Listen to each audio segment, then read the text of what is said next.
اہل خیر پر کبھی یہ نوبت نہیں آتی کہ انہیں خود سے بتانا پڑے کہ میں بڑا نیک ہوں، میں نمازی ہوں، میں عبادت گزار ہوں، میں سخی ہوں. خود انہیں اظہار کرنا پڑے. دیکھیے، اگر آپ کے اندر کوئی خیر پائی جا رہی ہے تو اس کا اجر بندوں سے تو لینا نہیں، اجر تو اللہ کی بارگاہ سے حاصل کرنا ہے. تو پھر بجائے اس کے کہ انسان اپنی نیکیاں گننی شروع کرے، انسان اپنی خوبیوں پر اترانا شروع کرے، انسان اپنے خیر کے کام بتانا شروع کرے، کیا یہ اچھا نہیں کہ وہ قبولیت کی دعا کرے؟ کیا یہ بہتر نہیں کہ وہ عرض کرے مالک جو میں نے تیری بارگاہ میں نذرانہ پیش کیا ہے تو اسے قبول ہی فرما، بجائے اس کے کہ وہ تکبر میں آئے؟ اسے اللہ تعالیٰ کی خفیہ تدبیر سے ڈرنا چاہیے. اللہ تعالیٰ نے قرآن مجید میں انسان کی اس نفسیات کا ذکر کیا ہے، اور لوگوں کے اس بات کو اللہ تعالیٰ نے سورہ نجم کے اندر اس طرح بیان کیا ہے. فرمایا فَلَا تُزَكُّوا أَنفُسَكُمْ، اپنے آپ کو ستھرا نہ بتاؤ، اپنی پاکیزگی کا خود بیان نہ کرو. فرمایا هُوَ أَعْلَمُ بِمَنِ اتَّقَىٰ، اللہ بہتر جانتا ہے پرہیزگاروں کو، اسے پرہیزگاروں کی زیادہ خبر ہے. تم نہ بتاؤ کہ جب سے بڑا ہوا ہوں نماز نہیں چھوڑی، تم نہ بتاؤ کہ میں بہن بھائیوں کو میں نے ہی پالا ہے، تم نہ ذکر کرو کہ فلانے کو روٹی میں نے کھلائی، تم یہ بات نہ کرو کہ فلاں آدمی کے ساتھ میں نے نیکی کی تھی. ہوا اعلم بمن اتقى، اللہ کو بہتر پتہ ہے متقی کون ہے. یہ چیزیں اجر والی ہیں، یہ اللہ پہ چھوڑ دو. تم اپنی زبان سے ذکر نہ کرو ورنہ عجب میں مبتلا ہو جاؤ، ورنہ تم ایسی آفت میں آ جاؤ گے جو تمہیں کمزور کر دے گی. ہمارے ہاں تیزی سے لوگوں کے اندر عجب آیا ہے، خود پسندی آئی ہے. لوگ 2 4 5 دفعہ اپنے آپ کو اچھا کہتے ہیں، دوسروں کے ساتھ تقابل کرتے ہیں، پھر وہ اس کو طے کر لیتے ہیں کہ میں واقعی دوسروں سے اچھا ہوں، میرے اندر واقعی کچھ خوبیاں زیادہ پائی جاتی ہیں، مجھے واقعی فلاں بزرگ بڑا پیار کرنے لگ گئے، میرا واقعی نام زیادہ ہو گیا ہے.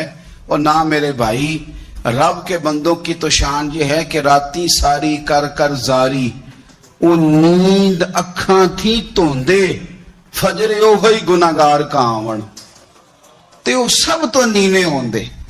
اللہ کے بندے کا تو یہ کام ہے کہ عاجزی، انکساری، عجز، وہ قبولیت کی دعا کرے، کسی عجب میں مبتلا نہ ہو، کسی خود پسندی کا شکار نہ ہو.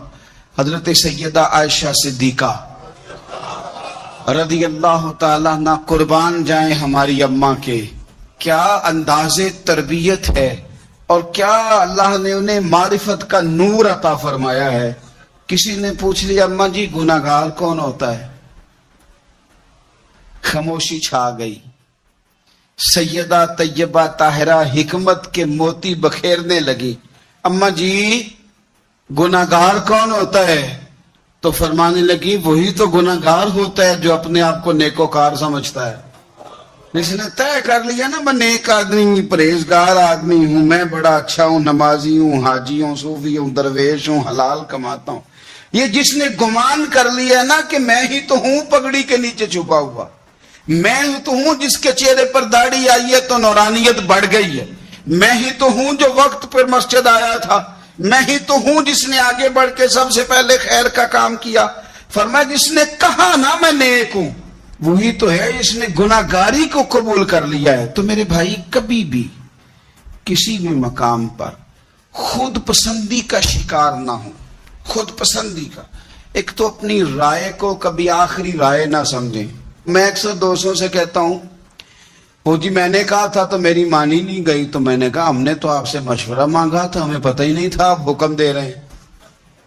تو مشورے کی بات ہو رہی تھی، یہ تو پتہ ہی نہیں تھا کہ جناب جو ہیں وہ کہتے ہیں مستند ہے میرا فرمایا ہوا، مشورہ دیں. رائے قبول بھی کی جا سکتی ہے آپ کی اور رائے رد بھی کی جا سکتی ہے.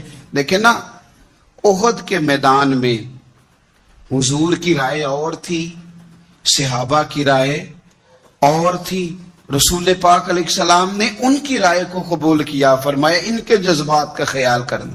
آپ مہربانی کریں، اتنی خود پسندی کا شکار نہ ہوں کہ جو میں نے کہہ دیا ہے تو میری مانی نہیں گئی لہذا سب غلط ہے۔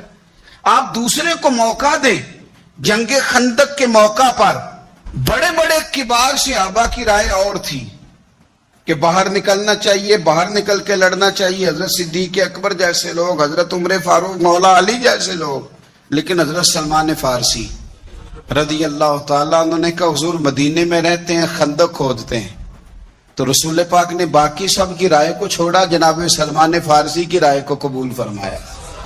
مہربانی کریں، ہمارے ہاں اختلاف اس لیے بڑھ گئے کہ ہم بڑے خود پسند ہیں، ہم بڑے سیانے ہیں، میری بات نہیں مانی لہذا میری چھٹی۔ بڑی بڑی جماعتیں ٹوٹ جاتی ہیں، بڑے بڑے ادارے فلاپ ہو جاتے۔ کیوں؟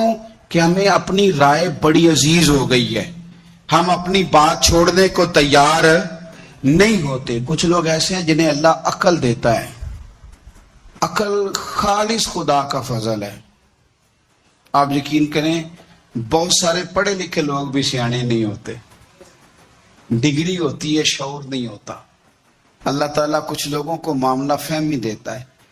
کچھ ایسے میں نے لوگ دیکھے ہیں دیہاتوں میں جو بظاہر ان پڑھ ہوتے ہیں پر بڑے معاملہ فہم، بڑے پنچایت کے سمجھدار، بڑے اچھے طریقے سے لوگوں کو اب اللہ تعالیٰ نے عقل دے دی، شعور دے دیا، خدا کا فضل تھا نا۔ اللہ نے ان کو بولنے کی طاقت دے دی، اپنا معافی ضمیر کہہ سکتے تھے، بات کرنے کی صلاحیت تھی۔ انہوں نے کیا کیا؟ انہوں نے دھوکہ دینے میں اپنی عقل کو استعمال کرنا شروع کر دیا، فراڈ کرنے شروع کر دی۔ انہوں نے کہانیاں سنانی شروع کر دی تو اماں کو بھی کہانی سنا گئے، ابا جی کو بھی کوئی کہانی سنا کے نکل گئے، حتیٰ کہ اپنے مرشد کو بھی کہانی سنا دی، کوئی نہ کوئی سٹوری سنا کے نکل گئے، استاد کو بھی کہانی۔ خدا اگر شعور دے تو اگر آپ اس سے منفی کام لے کے اتنا آگے جا سکتے ہیں تو آپ اپنی عقل کو مثبت جگہ پہ استعمال کریں تو خدا آپ کے شعور سے کام بھی بڑے بڑے لے لیتا ہے، پھر بڑے بڑے کام ہو جاتے ہیں، بڑا اللہ تعالیٰ نواز دیتا ہے۔ لیکن کبھی بھی اپنی صلاحیتوں کا منفی استعمال نہ کریں۔ اگر آپ یہ کہیں کہ ہم نے منفی استعمال ہی کرنا ہے اپنی ان ساری چیزوں کا، تو پھر یاد رکھنا کچھ لوگ دنیا میں آپ کو ایسے بھی ملیں گے، قد بھی بڑا اونچا ہے، رنگ بھی بڑا گورا ہے، چلنے میں انسان بڑا بھلا محسوس ہوتا ہے، لیکن آپ ذرا اس کا بازو اٹھا کے دیکھیں گے تو یہاں ایڈریس لکھا ہوا ہے کہ اس کا ذہنی توازن ٹھیک نہیں۔ اگر کسی کو ملے کرتے پر ایڈریس لکھ دیا ہے، بازو پر لوگوں نے ایڈریس لکھ دیا ہے، اگر کسی کو ملے تو فلاں مقام پہ پہنچا دو۔ وہ ایک دفعہ خبر لگی کسی علاقے کی کہ ایک مقام پہ نا پڑھے لکھے اور مالدار نوجوان بڑی مہنگی گاڑی میں آئے اور ایک بوڑھے شخص کو زبردستی گاڑی میں ڈالنے لگے، اور وہ بوڑھا اتنا غریب تھا کہ فٹ پاتھ کنارے بیٹھ کے وہ خیرات مانگ رہا تھا۔ تو بہت سارے لوگ جمع ہو گئے، پولیس کو بھی بلا لیا گیا۔ جب آئے تو انہوں نے کہا تم اتنے مالدار ہو تو اس فقیر کو کہاں لے جانا چاہتے ہو؟ تو بچے رو پڑے، پہلے بتاتے نہیں تھے لوگوں کو، پھر وہ رو پڑے۔ انہوں نے کہا نہ ہمیں تنگ کرو، لے جانے دو۔ کا مسئلہ کیا؟ کہنے لگے یہ غیر نہیں ہمارے والد ہیں۔ ماجرا کیا؟ کہنے لگے بیچارے بڑے سمجھدار تھے، بزنس مین تھے، سب کچھ تھا، پر نہ اب ذہنی توازن ٹھیک نہیں رہا، اب سارا کچھ ہوتے ہوئے سڑکوں پہ بھیک مانگتے ہیں۔ او بے پرواہی ویک سجن دی، جتھے کسے دی پیش نہ جاوے، انہیں تاجاں والے در در رولے تے او منگتے ہیں تخت بٹھاوے۔ سجنا کسے نو کارا ملدا ہی کوئی کعبے او خالی آوے۔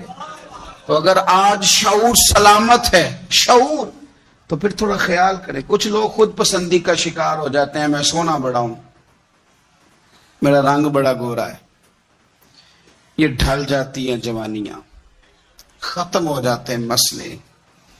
یہ خدا معاف کرے تو چند لمحوں چند مہینوں کی بیماریاں چھین کے لے جاتی ہیں وجود کی طاقتیں۔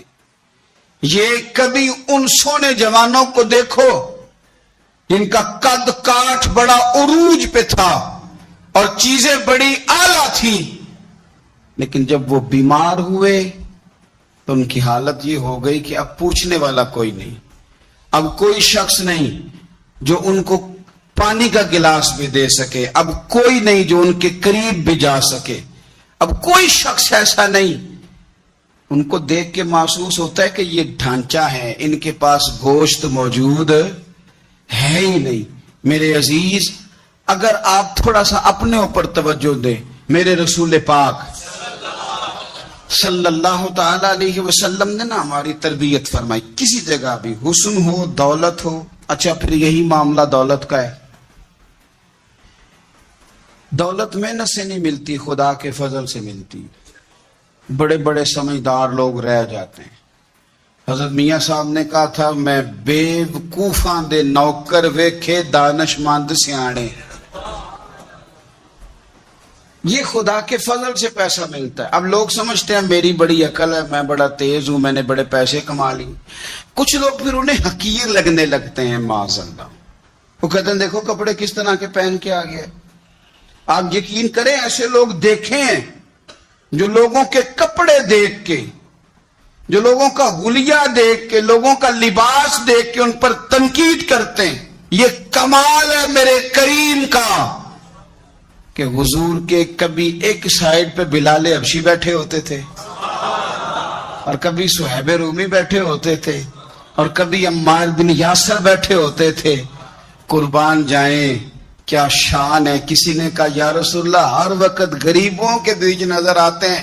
فرمایا تم یہاں کی بات کرتے ہو، میں تو جب جنت میں جاؤں گا تو پھر بھی آگے پیچھے دائیں بائیں غریب لوگ ہی ہوں گے، انہی کے بیچ سج سنور کے جاؤں گا۔ کچھ لوگوں کا مسئلہ برادری کا ہے،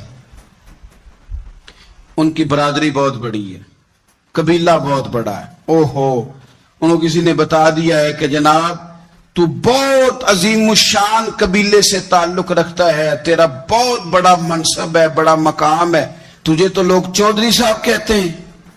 کل بھی میں نے دیکھا ہے 15-20 لوگ کہہ رہے تھے کہ تیرا قبیلہ بہت بڑا ہے، بہت بڑی تیری برادری ہے۔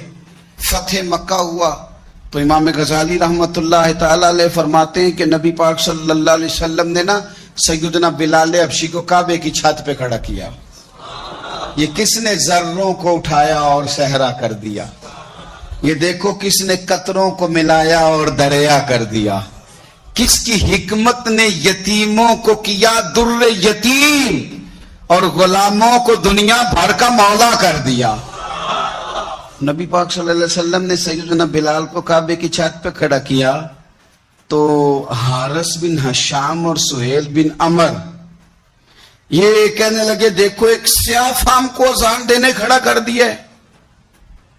ان کا خیال تھا کہ قریشیوں میں سے، ہاشمیوں میں سے، اہل مکہ میں سے کوئی کھڑا ہو، ایک سیاہ فام حبشی کعبے کی چھت پہ چڑھا دیا۔ یہ خود پسندی ہے نا کہ ہم فلاں بن فلاں بن فلاں ہوتے ہیں، فلاں کو کھڑا کر دیا ہے۔ اللہ تعالیٰ نے آیت نازل کر دی، فرمایا ان اکرمکم عند اللہ اتقاکم، فرمایا اللہ کی نظر میں معزز وہ ہے جو زیادہ پرہیزگار ہے، جو تقوی میں زیادہ ہے۔ میرے نبی پاک صلی اللہ تعالی علیہ وسلم سے پوچھا تھا صحابہ نے، یا رسول اللہ صلی اللہ تعالی علیہ وسلم لوگوں میں معزز کون ہوتا ہے؟ مال والا، دولت والا، منصب والا، برادری والا، قبیلے والا، یا جس کے پیچھے لوگ زیادہ چلتے ہوں؟ یا رسول اللہ لوگوں میں معزز کون ہوتا ہے؟ اعزاز والا، عزت والا بندہ کون ہے؟ تو نبی پاک علیہ السلام نے فرمایا جو اپنی موت کو کثرت سے یاد کرے اور اپنی آخرت کی تیاری کرے وہ معزز آدمی، وہ بندہ اعزاز والا ہے۔ امام غزالی روایت لائے، جس نے آخرت کو بھلا دیا ہے اور دنیاوی معاملات کے اندر ہر وقت الجھا رہتا ہے وہ بندہ اعزاز والا نہیں ہے۔ اپنے اعزاز کو سمجھیں، لیکن وہ ہمارا طریقہ یہ ہے کہ وہ جناب میری برادری، وہ جی اصل میں ہماری برادری بڑی۔ ابھی بھی نا دیہاتوں میں جھگڑے ہوتے ہیں تو کئی دفعہ کوئی بات ہمیں سننے کو ملے تو وہ کہتے ہیں جناب مسجد میں لڑائی ضرور ہے پر مسجد فلانی برادری نے بنوائی ہے۔ اور میں نے کہا بنوائی اس برادری نے تھی پر اب یہ اللہ کا گھر ہے۔ اب ایک ہی صف میں کھڑے ہو گئے محمود و ایاز، نہ کوئی بندہ رہا نہ کوئی بندہ نواز، بندہ صاحب و محتاج و غنی ایک ہوئے، اور تیری سرکار میں پہنچے تو سبھی ایک ہوئے۔ اب کہاں بات ہو گئی بھئی، اب تو ختم ہو گیا معاملہ۔ مسند امام احمد بن حنبل میں حدیث ہے، میرے نبی پاک صلی اللہ تعالی علیہ وسلم فرماتے ہیں کہ حضرت موسیٰ علیہ السلام کے زمانے میں دو شخص بحث کر رہے تھے، تو ایک بندہ اپنے قبیلے گنوانے لگا، کہنے لگا میں فلاں کا بیٹا، میرا فلاں سب نسب، وہ فلانے کا بیٹا، وہ فلانے کا، اس نے اپنی 9 پشتیں گنوا دی۔ لوگ کہتے ہیں نا جی ہم جدی پشتی، یہ ہماری مسجد ہے، جدی پشتی یہ ہمارا گاؤں ہے، جدی پشتی فلاں تو جدی پشتی فلاں تو جدی پشتی، ہم چلے آ رہے ہیں۔ اس نے 9 پشتیں گنوا دی سامنے والے کو زیر کرنے کے لیے۔ نبی کریم علیہ السلام فرماتے ہیں اللہ تعالیٰ نے حضرت موسیٰ کلیم کو وحی فرمائی کہ اسے کو تو تکبر کر رہے نا اپنی 9 پشتوں پہ، تو سن وہ تیری 9 کی 9 پشتیں جہنم میں گئی ہیں، 9 کی 9 دوزخی ہیں۔ اب تو بتا تو کیا کہنا چاہتا ہے؟ بادشاہ مان کری نہ وارثاں دا، زندگی احتیاط کے ساتھ گزاریں، احتیاط کے ساتھ۔ کچھ لوگوں کے پاس آج طاقت ہے، خدا ہم سب پہ اپنا فضل نازل فرمائے۔ بڑے بڑے پہلوان دیکھے، لمبا نہیں جھٹکا لگا، کوئی گرے نہیں، کچھ نہیں ہوا، کوئی کہیں ایکسیڈنٹ نہیں ہوا، کہیں اونچی جگہ سے نہیں گرے، بڑا پہلوان تھا، طاقتور جوان تھا، سب کچھ تھا۔ ایک اٹیک آیا فالج کا، کوئی چھت نہیں گری، گھر میں بیٹھے بیٹھے اللہ معاف فرمائے ایک اٹیک آیا، تو پھر حالت یہ ہوئی کہ اپنے ہاتھ سے پانی پینے کے قابل نہ رہے۔ کس بات کا تکبر، کس بات کا غرور؟ نعمتیں دینے والا بھی مالک ہے اور ان کے حق میں فیصلے کرنے والا بھی، غرور کس بات کا، تکبر کس بات کا؟ یعنی گھر میں بیٹھے ہوئے تھے، کوئی حادثہ نہیں ہوا، لیکن بس وہ ایک اٹیک آیا، ختم ہو گئی باتیں۔ کس بات کا تکبر؟ جب میرا مالک ہلاک کرنے پہ آئے تو پھر ابرہا کی فوجیں ابابیلوں سے ہلاک ہو جاتی۔ الم تر کیف فعل ربک باصحاب الفیل، تم نے دیکھا نہیں اللہ نے ہاتھی والوں کے ساتھ کیا سلوک کیا؟ وہ ہاتھی لے کے آیا تھا اور مالک نے ہلاک کیا تو ابابیلوں کے کنکروں سے ہلاک کر دیا۔ کبھی بھی اپنی زندگی میں خود پسندی نہ کریں، کوئی کہیں چالاکی دکھانے کی کوشش نہ، خبردار کہیں اپنی صلاحیتوں کا منفی استعمال نہ کریں، کہیں ذہن میں کوئی بات نہ لائیں۔ ذہن میں بات آنے سے حالات خراب ہو جاتے ہیں، ذہن میں آنے کرنے سے بھی نہیں، کئی دفعہ خالی معاذ اللہ ذہن میں آنے سے ہی اللہ کی منشا بدل جاتی ہے۔ بادشاہ گرمی کا موسم تھا تو عارف رومی کہتے ہیں وہ سخت گرمی لگی تو ایک باغ میں گھس گیا، پانی پیا تو مالی سے کہنے لگا، باغ کا مالی اللہ کا نیک بندہ تھا، اسے کہنے لگا کوئی کھلاؤ یار۔ اس نے پہلے پانی پلایا، پھر ایک انار توڑ کے بڑا خوبصورت بادشاہ کو پیش کیا، بادشاہ نے کھایا تو بڑا میٹھا پھل تھا، تو اندر ہی خیال آ گیا کہ یہ تو میرے علاقے میں ہے باغ، قبضہ نہ کر لوں، اس پر قابض نہ ہو جاؤں۔ یہ کہتے ہی اس نے جب دوبارہ مطالبہ کیا نا، اندر بات ہے، کہنے لگا ایک اور لانا انار، وہ توڑ کے لایا، درویش آدمی تو جب دیا اس کو تو کڑوا نکلا، اور بادشاہ کہنے لگا یہ تو بڑا کڑوا ہے، ذائقہ کیسے بدل گیا؟ وہ رب کا بندہ تھا، کہنے لگا تیری نیت بدل گئی، اور پھل کا ذائقہ بدل گیا۔ اگر تیری نیت ٹھیک رہتی تو اللہ تبارک و تعالی اس کو بھی ٹھیک رکھتے، تیری چونکہ نیت جو بدل گئی ہے۔ ہماری بہت ساری جگہوں پہ ارادے، نیتیں، ہم بڑے تیز ہیں، اللہ جانتا ہے، بڑے سیانے، ہمیں تو یوں محسوس ہوتا ہے کہ جیسے ہم آئے ہیں لوگوں کو فیض دینے، ہم آئے ہیں مشورہ دینے، ہم ہیں جناب سارا کچھ صحیح کرنے والے۔ عجب سے بچیں، خود پسندی سے بچیں، دکھلاوے سے بچیں، ریاکاری سے بچیں، اپنی انصاری۔ اور ایک بات اور، دعائی تب اثر کرتی ہے جب رب چاہے، تعلقات تب اثر کرتے ہیں جب رب چاہے۔ آپ کو کوئی چیز بھی اس وقت موافق آتی ہے جب اللہ چاہے، جب اللہ نہ چاہے اللہ نہ جب چاہے. خواجہ حسن بصری رحمت اللہ علیہ فرماتے ہیں میں ایک بادشاہ سے ملنے گیا، مصر کے بادشاہ سے. تو اپنے گاؤں گیا ہوا تھا، مجھے پیچھے جانے کا موقع ملا تو ایک قبر پہ کھڑا تھا بادشاہ. پہلے حسین و جمیل عورتیں آئیں، کچھ دیر قبر پہ کھڑی رہی، پھر وہ چلی گئی. اور اس کے بعد بڑے بڑے علماء آئے، قبر پہ کھڑے ہوئے چلے گئے. پھر بڑے فوجی آئے، جرنیل آئے اسلحے کے ساتھ، قبر پہ کھڑے ہوئے چلے گئے. پھر بادشاہ نے ساری دولت منگائی، ہیرے جواہرات قبر پہ قریب رکھے گئے. پھر بادشاہ آیا، اس نے اپنے سر سے پگڑی اتاری، قبر کے پیروں والی سائیڈ پہ رکھ کے وہ کھول کے رویا. پھر دور ایک کونے میں ہٹ کے سجدے میں گرا. حضرت حسن بصری رحمت اللہ علیہ فرماتے ہیں میں نے کہا یہ ماجرا کیا ہے؟ تو کہا بادشاہ کا ایک ہی بیٹا تھا، بیمار ہو گیا، دنیا کے مہنگے مہنگے طبیب بلائے، ٹھیک نہ ہو سکا. بادشاہ ہر سال اس قبر پہ آتا ہے، عورتیں بھی آتی ہیں تو کہتا ہے پتر اگر سارا حسن دیکھ کے تجھے بچایا جا سکتا تو میں تجھے بچا لیتا. پھر علماء آتے ہیں تو بادشاہ کہتا ہے پتر اگر سارا علم لگا کے تجھے بچایا جا سکتا تو میں تجھے بچا لیتا. پھر سارے فوجی آتے ہیں تو بادشاہ کہتا ہے پتر اگر ساری طاقت لڑا کے بچایا جا سکتا تو میں تجھے بچا لیتا. پر ہیرے جواہرات رکھ کے کہتا ہے پتر میں ساری دولت قربان کر دیتا پر تجھے جانے نہ دیتا. پھر وہ سر سے تاج اتار کے قبر پہ رکھ کے کہتا پتر میں بادشاہ ہوں، میں حکومت کی پرواہ نہ کرتا، مانگ کے روٹی کھا لیتا، لیکن حکومت دے کے تجھے بچایا جا سکتا تو میں تجھے. پھر رو کے کہتا ہے وہ غالب حکمت والا ہے جو تجھے لے گیا ہے.